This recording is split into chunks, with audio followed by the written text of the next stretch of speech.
Hey everyone, and welcome back for another deep dive. Mhm. This time, we're going to be tackling something that I know a lot of you have been wanting to understand better, and that is the link between blood pressure and heart health. Okay. You guys send in some really great resources from the Heart Foundation and the CDC, so those are going to be kind of our jumping off points for this deep dive. Sounds good. Um, high blood pressure is often called a silent threat, Right. and for good reason, Yeah, because even if you feel totally healthy, it could be silently impacting your heart. that's right. And, the Heart Foundation actually says that nearly 15% of Australians have high blood pressure, Wow. and that it's a major risk factor for heart attacks and strokes. Yeah.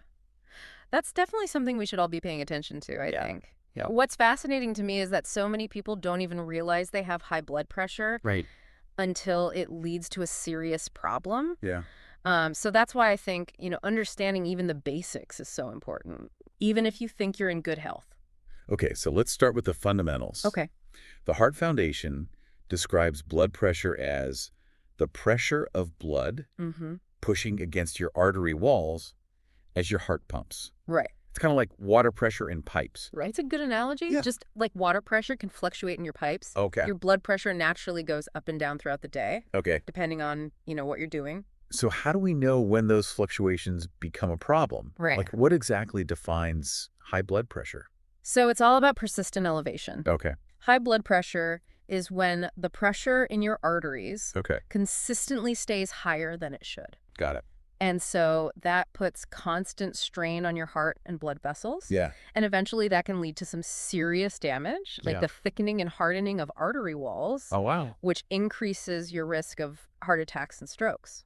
Okay. That makes sense. But what I've always wondered is, like, if my blood pressure is too high, wouldn't I feel something? Unfortunately, not always. Oh, goodly. That's the tricky part about high blood pressure, is it often doesn't have any noticeable symptoms. So you could have it and not know it. Exactly. Right. And that's why regular checkups are so important. Got You it. could have high blood pressure for years without realizing it, and that's what makes it so dangerous. Okay, so it's really important to get those regular checkups. Absolutely. Okay. Let's say I go to the doctor and they take my blood pressure, Mm-hmm. and I see those two numbers, like 120 over 80. Right. What do those actually mean? So those two numbers represent your systolic Okay. and diastolic blood pressure. Okay. So systolic, the top number, Mm-hmm. is the pressure when your heart beats, Okay. when it's contracting and pushing blood out. Got it. And diastolic, Yeah. the bottom number, is the pressure when your heart relaxes between beats. So it's like a snapshot of the pressure during two different phases. It's exactly of your heartbeat. Cool. And ideally, for most adults, we want those numbers to be below 120 over 80 millimeters of mercury. Got it. Yeah. I've also heard that, like, ideal blood pressure can vary a little bit from person to person. Yeah, you're right. It's important to remember that what's considered ideal can depend on a lot of different factors, including your age, Okay. your medical history, any underlying health conditions you have. Right. So that's why it's always best to discuss your blood pressure readings with your doctor. Yeah. Makes sense. They can help you understand what a healthy target is for you. Okay, so now we've got, like, the basics of what blood pressure is and how it's measured. Right.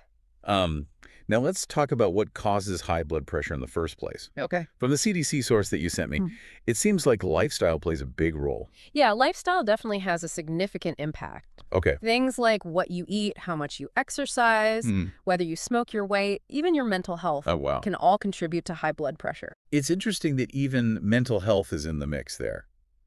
I wouldn't have thought that those two things were connected. Right. Well, when you're stressed, your body releases hormones that can temporarily raise your blood pressure. Oh, okay. So imagine, you're dealing with a stressful situation, your heart beats faster, Yeah. your blood vessels constrict, right? Right.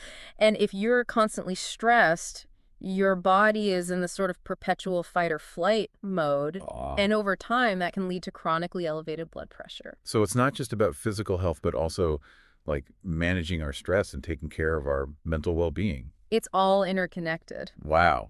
Now let's talk about some of those other lifestyle factors you mentioned. Okay. Diet, for instance, plays a huge role.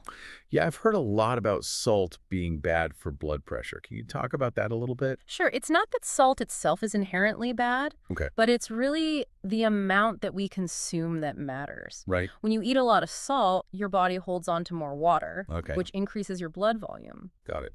And more blood volume means more pressure on your artery walls. So it's just about finding that balance? Exactly. Okay. And then exercise also plays a role, too. Right. I was going to say, I'm guessing exercise plays a role. Absolutely. Yeah. When you exercise regularly, it strengthens your heart muscle, Okay. making it a more efficient pump. Gotcha.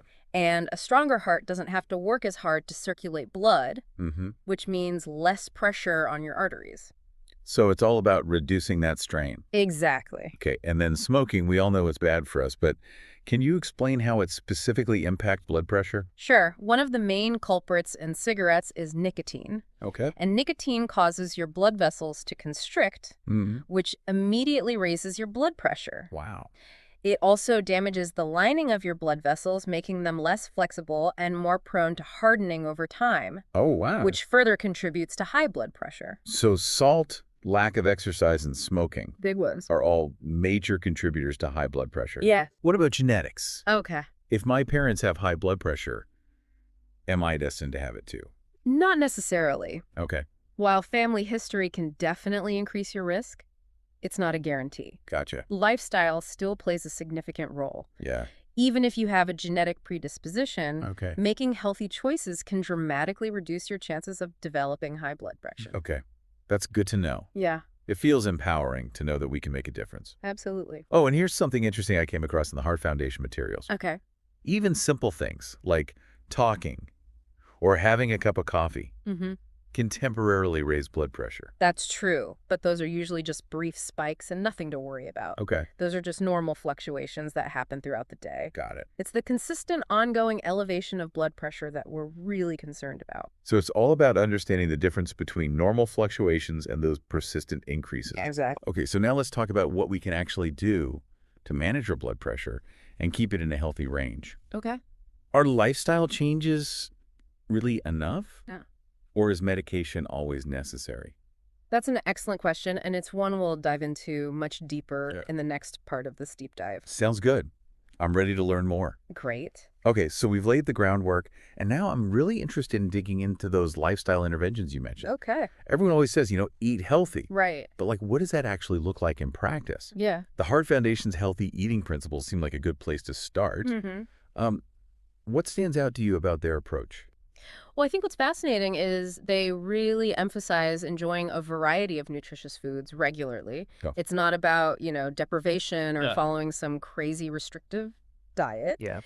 They really want you to, find pleasure in eating healthy Right. and to focus on getting a wide range of nutrients. So it's not just about cutting things out. It's about adding in more of the good stuff. Exactly. Does this mean I need to become a master chef to eat heart healthy?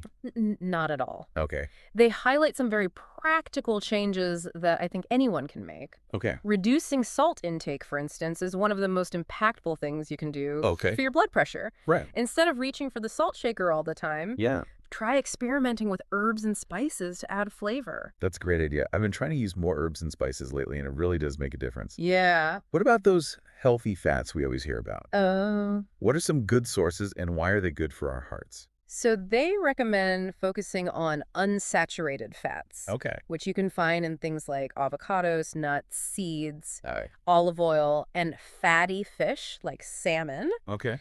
And these fats can actually help lower your cholesterol levels, Okay. which is another really important factor in heart health. So we're loading up on fruits, veggies, whole grains, lean proteins, healthy fats, and we're cutting back on salt-processed foods, sugary drinks. Right. Anything else we should be mindful of? They also advise limiting saturated and trans fats, which Okay. are often found in processed foods, Okay. fried foods, and baked goods. Got it.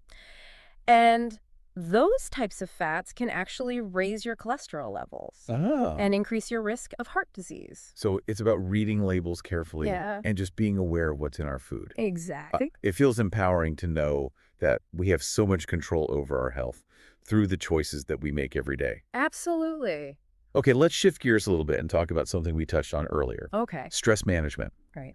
We know that chronic stress can contribute to high blood pressure. Yes. But how can we actually reduce stress in our daily lives? Yeah. It seems like everyone is constantly stressed these days. I know, it's like stress is just a part of the modern world. But the Heart Foundation really emphasizes the power of mindfulness. Mindfulness. I've heard that word a lot lately, Yeah. but I'm not entirely sure what it means. Okay, well, mindfulness is really about paying attention to the present moment without judgment. Okay. So it's about noticing your thoughts, your feelings and sensations as they arise, Yeah, but not getting carried away by them. got it. It's about cultivating a sense of awareness and acceptance. So instead of dwelling on the past or worrying about the future, it's about, like, being present in the here and now. Exactly. That sounds nice in theory, Yeah. but how does that actually help with stress?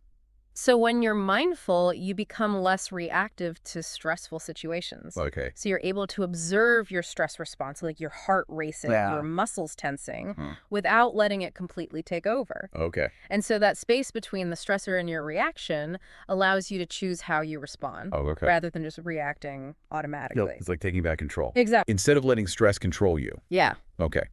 Are there any practical ways to incorporate mindfulness into my daily life? Oh, yeah. There's lots of different techniques. You could try a formal meditation practice where you focus on your breath Okay. or bodily sensations, or you could simply try to bring more awareness to